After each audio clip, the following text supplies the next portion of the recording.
रामकृष्ण हरी माऊली. जय जय रामकृष्ण हरी. माऊली, संत तुकोबा राजाचा एक अभंग आपल्याला चर्चेसाठी घ्यायचा आहे. अभंग असा आहे पहा. आवडीच्या मते करीती भोजना, भोग नारायणा म्हणती केला. अवघा देव म्हणे वेगळे ते काही, अर्थासाठी डोई फोडू पाहे. लाजे कमंडलू धरिता भोपळा, आनिक थिगळा प्रावरणासी. शाला गडवे धातू द्रव्य इच्छा चित्ती, नैश्वर्य बोलती ओघे मुखे. तुका म्हणे त्यास देवा नाही भेटी, ऐसे कल्पकोटी जन्म घेता. ऐसे कल्पकोटी जन्म घेता. असा संत तुकोबा राजाचा अभंग आहे. अभंगामध्ये तुकाराम महाराज जे भक्तीचं ढोंग करतात, त्यावर आसूळ ओढलेले आहेत, त्यांच्याबद्दल या अभंगामध्ये त्यांनी सांगितलेलं आहे. काय म्हणतात महाराज पाहूया. आवडीच्या मते करीती भोजना, भोग नारायणा म्हणती केला. यांना जे भोजन आवडते ते भोजन ते मागून घेतात आणि करतात. आणि वरून काय म्हणतात की हा जो भोग आहे, हे जे भोजन आहे, हे आम्ही नाही केलं. हे कोणी केलं? नारायणानं केलं.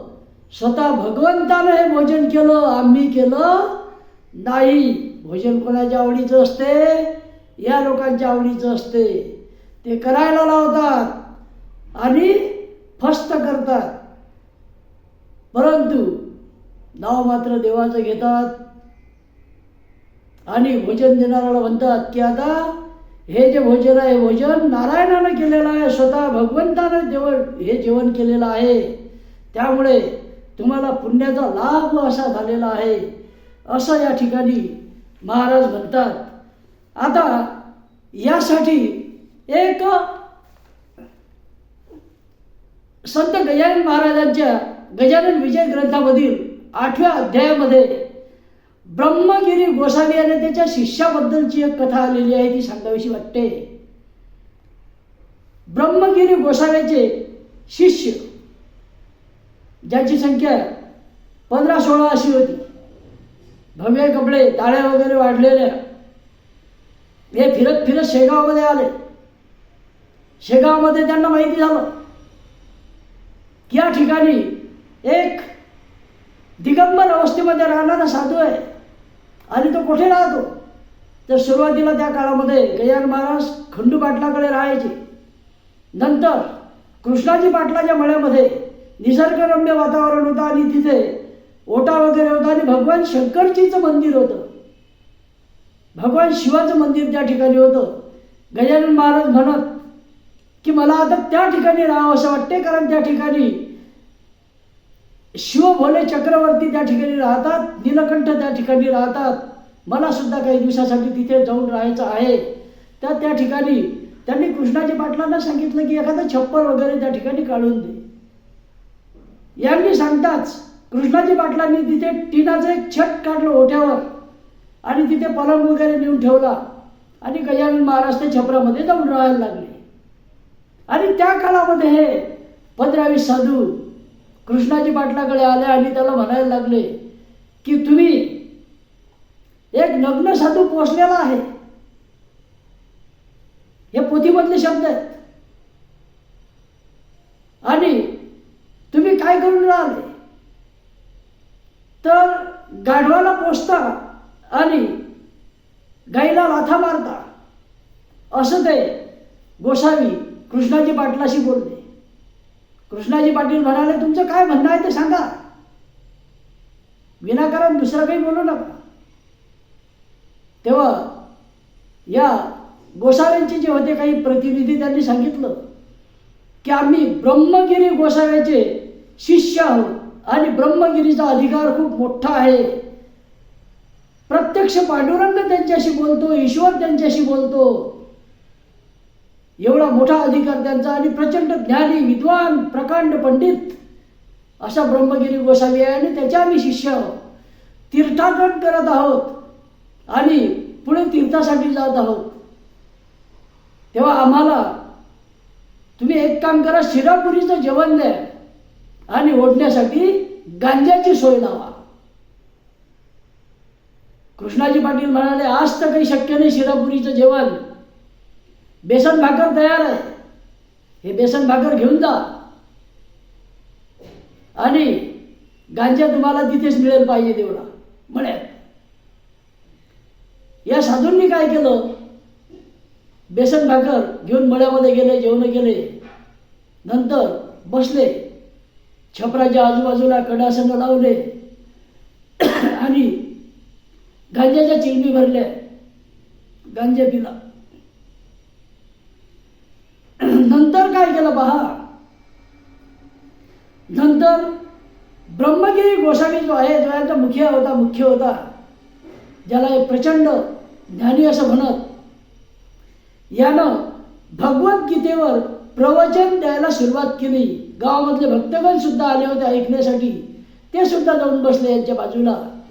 यांनी श्लोक घेतला होता, नैनम छिद्दन्ति शस्त्राणि नैनम दहति पावक न चैनम क्लेदयन्तयोपो न शेषति मारुत न शोषति मारुत. असा हा श्लोक भगवद्गीतेमधला त्यांनी घेतला. याचा अर्थ असा आहे पहा, की आत्मा हा अमर आहे आणि आत्मोन्नती झाल्यानंतर त्याची प्रचिती ही मानवाला येते. आत्मा असा आहे की त्याला शस्त्रानं कापता येत नाही. नैनम छिंदती शस्त्राणी, शस्त्राने तो कापता येत नाही. नैनम दहती पावक, अग्नीने जळत नाही, अग्नीने जाळता येत नाही, अग्नीने जळू शकत नाही.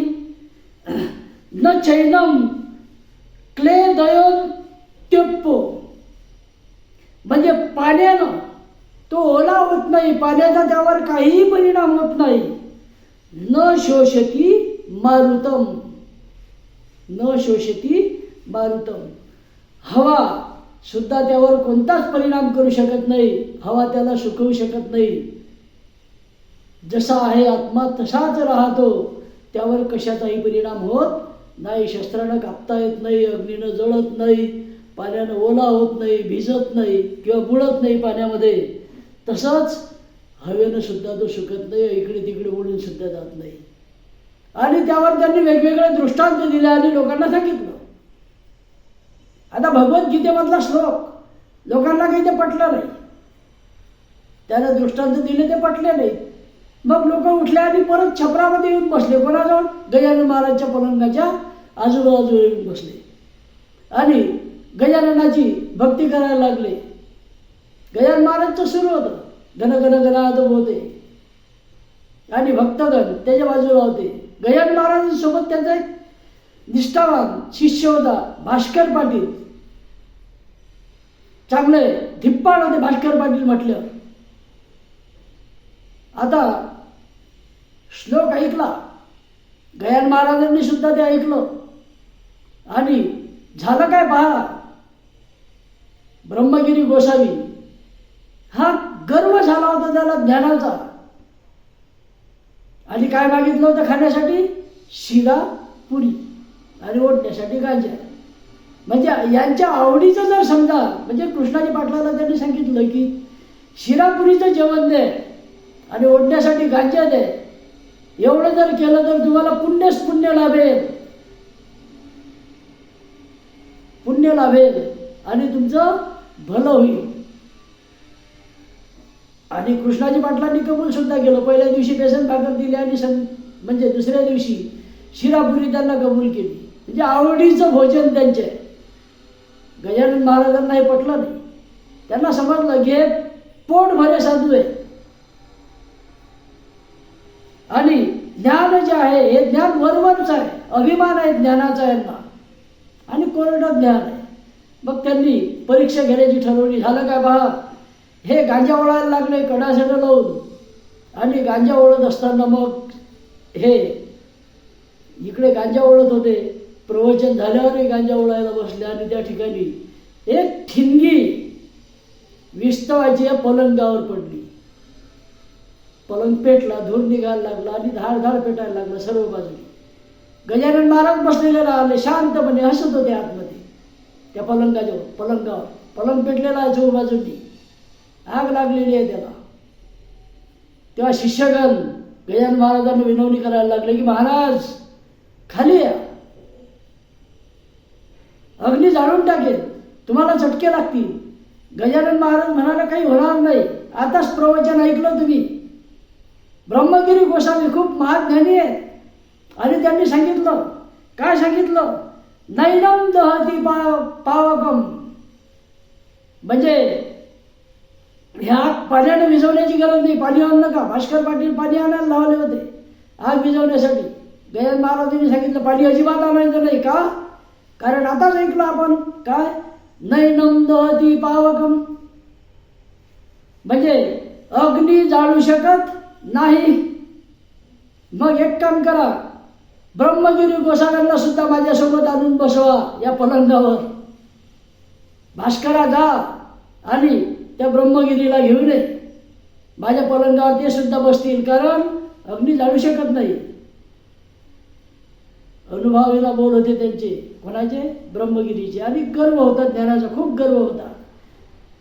जे काही सांगायचं ते गर्विष्ठपणाने सांगायचं. अभिमान, शब्दाभिमानी, अनुभव शून्य, ज्ञान नाही. मग भास्कर पाटील गेले आणि बखोडं धरलं. भास्कर पाटील म्हणजे एकदम धिप्पाड माणूस, ब्रह्मगिरी त्याच्या पुढे काहीच दिसायचं नाही. आणि आणला आपलं इकडे ओळख पलंगाजवळ. ब्रह्मगिरी हात जोडून माफी मागायला लागला. सर्व गोसावी जे आहेत ते सुद्धा आजूबाजूला उभे झाले, हात जोडले गजानन महाराजांसमोर की महाराजा आम्ही चुकलो, आम्ही तुम्हाला नाही ते बोललो, आमचं जे ज्ञान आहे ते पोटापुरतं आहे, लोक गोळा करण्यापुरतं आहे. आणि आम्ही जे मागून खातो ते कशासाठी, आम्ही सांगतो देवाला मिळेल, पुण्य मिळेल, परंतु ते आम्हाला आवडते ते आम्ही मागतो, देवाला वगैरे हे मिळत नाही.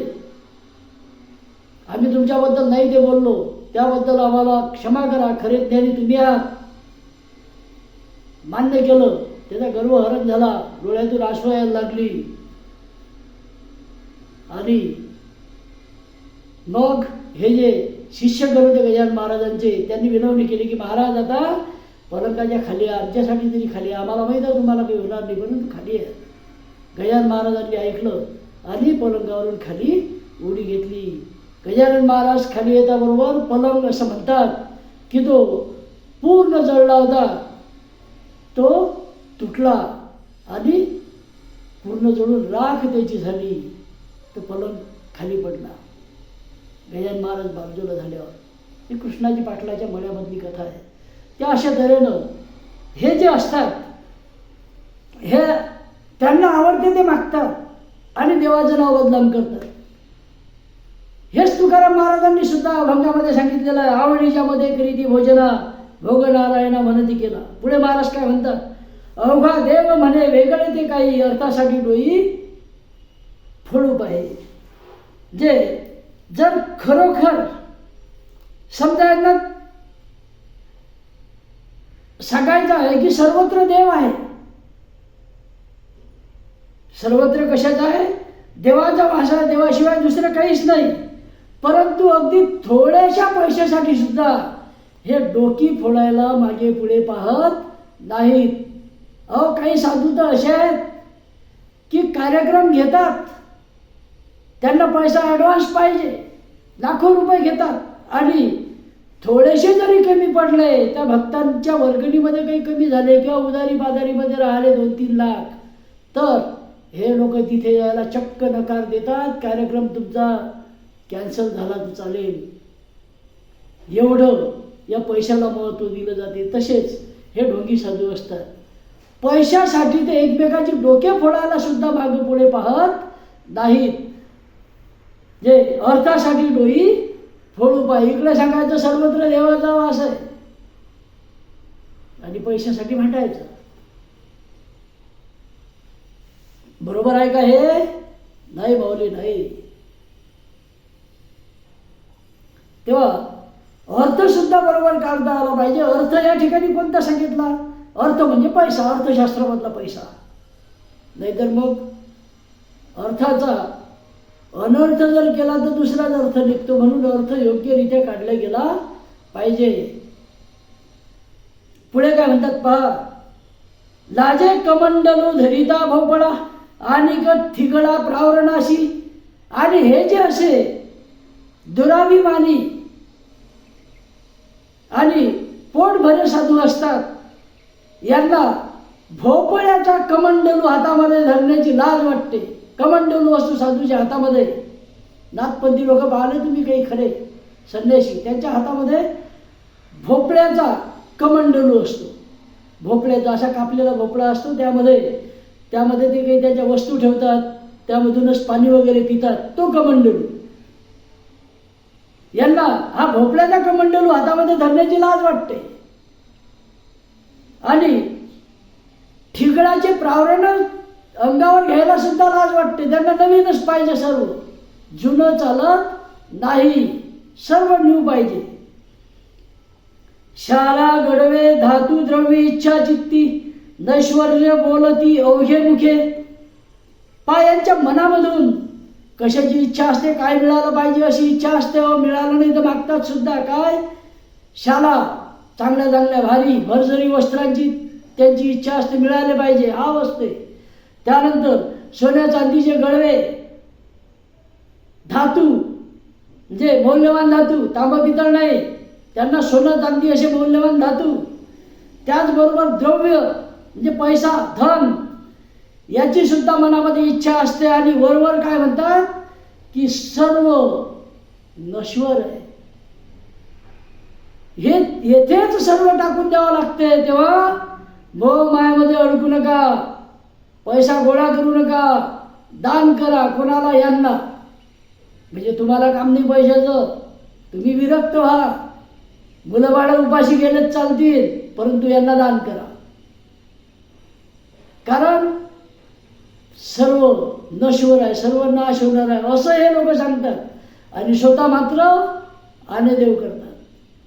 स्वतः मात्र धनसंपत्ती गोळा करतात प्रचंड मोठ्या प्रमाणात. त्याचा विनियोग सुद्धा चांगल्या प्रकारे होत नाही, असं तुकाराम महाराजांना या ठिकाणी म्हणायचं आहे. आणि आपण सुद्धा काही उदाहरण याचे पाहतोच. लोकांनी दिलेला हा जो पैसा आहे या धार्मिक कार्यासाठी, या संतजनांना म्हणावंच लागेल, कारण ते देवाचं नाव घेतात, कीर्तनं करतात, भागवत कथा करतात आणि खूप पैसा घेतात, रगड पैसा. आणि त्या पैशामधून जे कार्य व्हायला पाहिजे ते होत नाही. यांचे वैयक्तिक कार्य नको तिथे पैसा ते उधळत असतात, असं दिसून येते. तेव्हा असो. आणि हेच महाराजांना म्हणायचं आहे की आपल्याला सांगतात की सर्व नष्ट होणार आहे,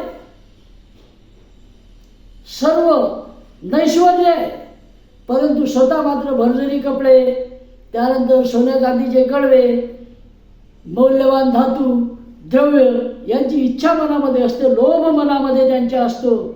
तुका म्हणे त्यास देवा नाही भेटी, ऐसे कल्पकोटी जन्म घेता. तुकाराम महाराज म्हणतात की असे जे लोक आहेत त्यांना देव कधीच भेटू शकणार नाही, भेटणार नाही. अगदी कोट्यांनी जन्म त्यांनी घेतले तरी सुद्धा देवाची आणि त्यांची भेट होणार नाही माऊली. आणि अशा ढोंगी लोकांना पदरमोड करून जर आपण दान धर्म केला, मुलाच्या शिक्षणाचा पैसा जर यांच्या दानामध्ये दिला, किंवा घर संसारामध्ये उपयोगात येणारा, किंवा स्वतः तुम्ही काही एखाद्या मंदिराला काही देत असाल, तर असा जो पैसा आहे जो चांगल्या कामाला तुम्ही लावता, तो जर यांच्यासाठी तुम्ही खर्च केला तर आपल्याला सुद्धा हानी झाल्याशिवाय राहणार नाही, आर्थिक हानी होईल. तेव्हा हेच संत तुकाराम महाराजांना म्हणायचं आहे की असे जे ढोंगी लोक आहेत यांच्या नादाला लागू नका. कारण यांना स्वतःलाच देवाची प्राप्ती होणार नाही, स्वतःलाच देव भेटणार नाही. कोटी जन्म घेतले तरी ते आपल्याला काय देवाची भेट करून देतील. असा हा संत तुकाराम महाराजांचा अतिशय सुंदर असा अभंग आहे. जो आपण आता पाहिला, तेव्हा सांगत असताना काही चुकलं असेल तर माफी असावी. यामध्ये बरेच उदाहरणं अजून देता येतील, परंतु विस्तार होतो आणि विस्तार जास्त या ठिकाणी करता येत नाही. तुमची ऐकण्याची सुद्धा म्हणजे काय म्हणतो आपण, तुम्हाला ऐकता सुद्धा आलं पाहिजे. तुम्हाला ते काय म्हणू आपण, कंटाळवाणं होऊ नये. नामस्मरणासाठी वेळ मिळावा या हेतूने हे जे व्हिडिओ आहे ते कमीत कमी लांबीचे असावेत अशा कटाक्षाने प्रयत्न असतो. तेव्हा रामकृष्ण हरिमाऊली परत एकदा अभंग ऐकूया. आवडीच्या मते करीती भोजना, भोग नारायण म्हणती केला. अवघा देव म्हणे वेगळे ते काही, अर्थासाठी डोई फोडू पाहे. लाजे कमंडलू धरिता भोपळा, आनिक थिगळा प्रावरणाशी. शाला गडवे धातू द्रवी इच्छा चित्ती, नैश्वर्य बोलती अवघे मुखे. तुका म्हणे त्यास देवालाही भेटी, ऐसे कल्पकोटी जन्म घेता, ऐसे कल्पकोटी जन्म घेता. रामकृष्ण हरी माऊली. जय जय रामकृष्ण हरी, जय जय रामकृष्ण हरी, जय जय रामकृष्ण.